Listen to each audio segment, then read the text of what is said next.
Hello दोस्तों, target with Rajinikanth में आपका स्वागत है। तो आइए चलते हैं टेट सीरीज पे। पहला क्वेश्चन, अमजद अली खान का संबंध किस वाद्य यंत्र से है? सितार, बांसुरी, वीणा, सरोद। कौन सा होगा? तो इसका हो जाएगा डी, सरोद। सार देख लेते हैं। अमजद अली खान का जो है संबंध सरोद से है, यानी ये सरोद बजाते थे। और सरोद वादक कौन कौन से हैं?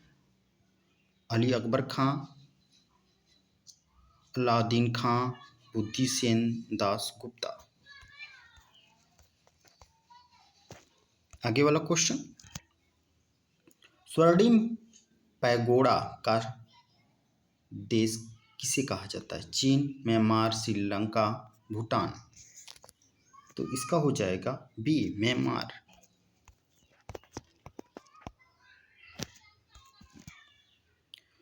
स्वर्णिम पैगोडा का देश कौन सा है? म्यांमार है। लैंड ऑफ थंडरबोल्ट भूटान, पूर्व का मोती श्रीलंका, एशिया का मरीज चीन। आगे वाला क्वेश्चन, 6 प्रमुख बैंकों का राष्ट्रीयकरण किस पंचवर्षीय योजना के दौरान किया गया था? तृतीय पंचवर्षीय योजना, चतुर्थ पंचवर्षीय योजना, छठवीं पंचवर्षीय योजना, सातवीं पंचवर्षीय योजना। तो इसका हो जाएगा सी, छठवीं पंचवर्षीय योजना। सार देख लेते हैं। भारत के 6 प्रमुख बैंक का राष्ट्रीयकरण 1980 में छठवीं पंचवर्षीय योजना के दौरान किया गया था। 4 प्रमुख बैंक राष्ट्रीयकरण 1969 में किया गया था। आगे वाला क्वेश्चन, भारत में योजना आयोग का गठन किस समिति के सिफारिश पर किया गया था? केसी नियोगी, पीवी महालनोबिस, एल के झा, के संथानम। तो इसका हो जाएगा ए, केसी नियोगी। भारत में योजना आयोग का गठन केसी नियोगी समिति की सिफारिश पर 15 मार्च 1950 में किया गया था। वर्तमान में नीति आयोग का गठन 2015 में किया गया था।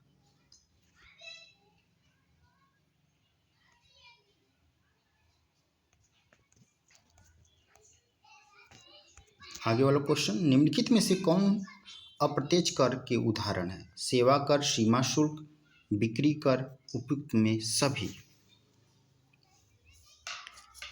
तो इसका हो जाएगा डी, मतलब सभी। देख लेते हैं। सेवा कर, सीमा शुल्क, बिक्री कर, उत्पाद शुल्क, ये क्या है? अप्रत्यक्ष कर है।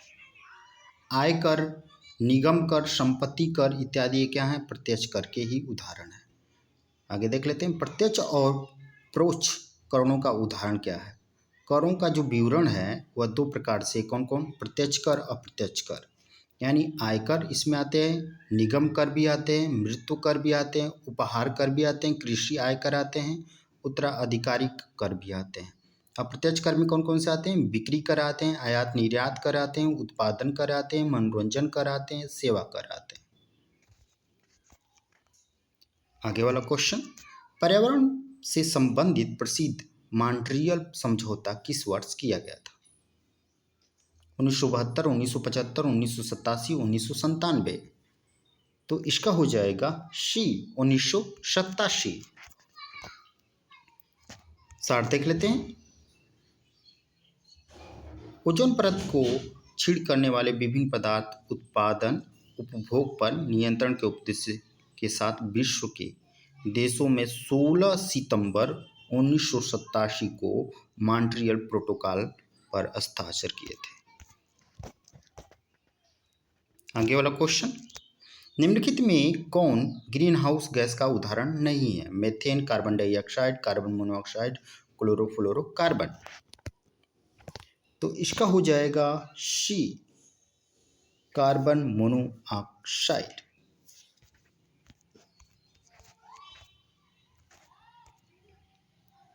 इसका सार देख लेते हैं। Methane, carbon dioxide, chlorofluorocarbon, nitrous oxide आदि ये ग्रीन गैस के उदाहरण हैं, जबकि कार्बन मोनोऑक्साइड ये क्या है, ग्रीन हाउस गैस के उदाहरण नहीं है। आगे वाला क्वेश्चन, यह मंडलीय सुरक्षित क्षेत्र शिमलीपाल किस राज्य में स्थित है? असम, उड़ीसा, मेघालय, केरल। तो इसका हो जाएगा बी, उड़ीसा। देख लेते हैं, शिमलीपाल जो है जयमंडली क्षेत्र उड़ीसा राज्य में स्थित है। और कौन कौन से, नीलगिरी, नीलगिरी किस में है, तमिलनाडु में है, नंदा देवी उत्तराखंड में है, मानस जो है यह असम में है, और सुंदरवन डेल्टा पश्चिम बंगाल में है। आगे वाला क्वेश्चन, राष्ट्रीय सुदूर संवेदन एजेंसी का मुख्यालय कहाँ है? हैदराबाद, विशाखापत्तनम, बेंगलुरु, श्री हरिकोटा। तो इसका हो जाएगा ए, हैदराबाद। सार देख लेते हैं, राष्ट्रीय सुदूर संवेदन एजेंसी का मुख्यालय कहाँ पे है? हैदराबाद में है। और इसकी स्थापना कब हुई थी? 1974 में हुई थी। आगे वाला क्वेश्चन, निम्नलिखित में से कौन एक सदिश राशि नहीं है? विद्युत धारिता, बल आघूर्ण बल, चुंबकीय क्षेत्र। तो इसका हो जाएगा ए, विद्युत धारिता। देख लेते हैं, विद्युत धारिता एक अदिश राशि है। इसका मात्रक क्या होता है SI में? फैराड।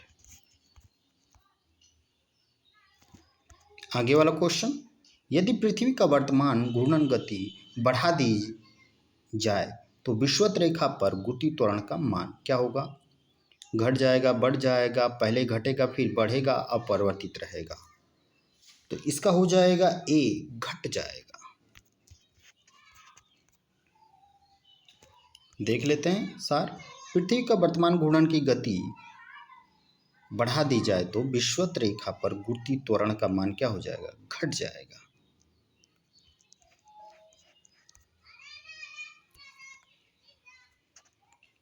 आगे वाला क्वेश्चन, जब किसी वस्तु को दो समानांतर समतल दर्पण के बीच रखा जाता है तो बने हुए प्रतिबिंबों की संख्या कितनी होगी?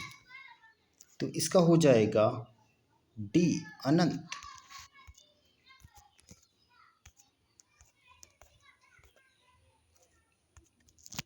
यदि दो समतल दर्पण एक दूसरे के समानांतर रखा जाए तो उनके बीच 0 अंश का कोण बनेगा।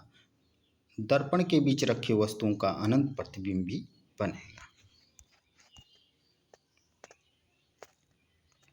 आगे वाला क्वेश्चन, पराधता नामक रोग, कलर ब्लाइंडनेस को किसके प्रयोग द्वारा दूर किया जा सकता है? अवतल लेंस द्वारा, उत्तल लेंस द्वारा, बाईफोकल लेंस, उपयुक्त में से कोई नहीं। तो इसका हो जाएगा डी, उपयुक्त में से कोई नहीं। देख लेते हैं, पराधता कलर ब्लाइंडनेस नामक दोष एक प्रकार का आनुवंशिक रोग है। इस प्रकार के रोगों को किसी भी लेंस द्वारा दूर नहीं किया जा सकता। आगे वाला क्वेश्चन, अमीबा में किस प्रकार का अलैंगिक जनन पाया जाता है? मुकुलन, विखंडन, कायिक जनन, पुनरुद्ध भवन। तो इसका हो जाएगा बी, विखंडन द्वारा। सार देख लेते हैं, अमीबा में विखंडन प्रकार का अलैंगिक जनन पाया जाता है। विखंडन की प्रक्रिया में जीव का शरीर दो भागों में विखंडित होकर दो नए जीवों का निर्माण करता है। टेट सीरीज का अंतिम क्वेश्चन, जब पानी में नमक मिलाया जाता है तो उसके क्वथनांक एवं गलनांक बिंदु पर क्या प्रभाव पड़ेगा? क्वथनांक बढ़ेगा, गलनांक घटेगा, क्वथनांक घटेगा, गलनांक बढ़ेगा, क्वथनांक गलनांक दोनों बढ़ेंगे। क्वथनांक और गलनांक दोनों घटेंगे तो कौन सा होगा? तो इसका हो जाएगा ए, क्वथनांक बढ़ेगा और गलनांक क्या होगा? घटेगा। सार देख लेते हैं। जल में नमक मिलाया जाता है तो क्वथनांक क्या होता है? बढ़ जाता है और गलनांक क्या होता है? घट जाता है। जल का क्वथनांक कितना होता है? 100 डिग्री सेल्सियस। जल का गलनांक कितना होता है? 0 डिग्री सेल्सियस। तो दोस्तों पूरा वीडियो देखने के लिए धन्यवाद। अपना कमेंट और सुझाव हमें देते रहें।